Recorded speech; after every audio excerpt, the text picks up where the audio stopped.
ദൈവത്തിൻ്റെ ഏറ്റവും പ്രിയമുള്ളവരെ, അവിടുത്തെ സമാധാനം ഞാൻ ആശംസിക്കുന്നു.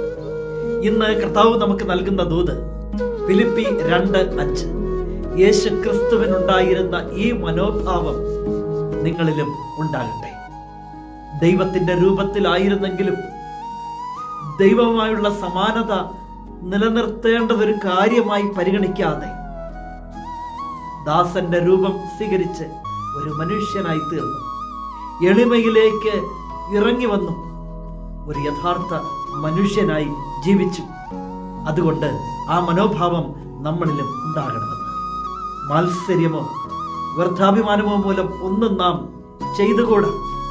മറ്റുള്ളവരെ നമ്മെക്കാൾ ശ്രേഷ്ഠരായി കണ്ടുകൊണ്ട് നമ്മുടെ താല്പര്യം മാത്രം നോക്കാതെ മറ്റുള്ളവരെ കൂടെ പരിഗണിക്കാൻ യേശുക്രിസ്തുവിനുണ്ടായിരുന്ന ഈ മനോഭാവം നമ്മളിലും ഉണ്ടാകട്ടെ.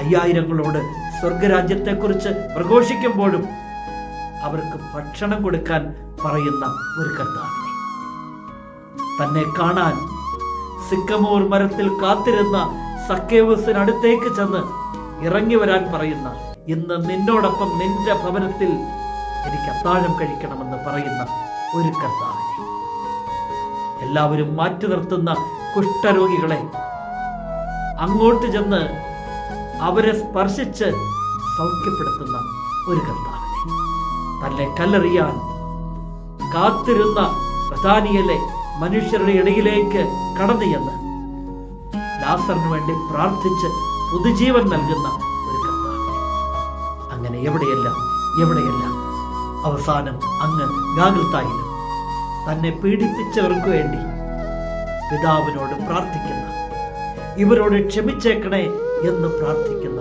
ഒരു കർത്താവിനെ, ഈ ഒരു മനോഭാവം ഉണ്ടാകണമെന്ന് സാധിക്കട്ടെ. കരുണാമയനായ ദൈവം നമ്മെ എല്ലാവരെയും സമൃദ്ധിയായി അനുഗ്രഹിക്കട്ടെ.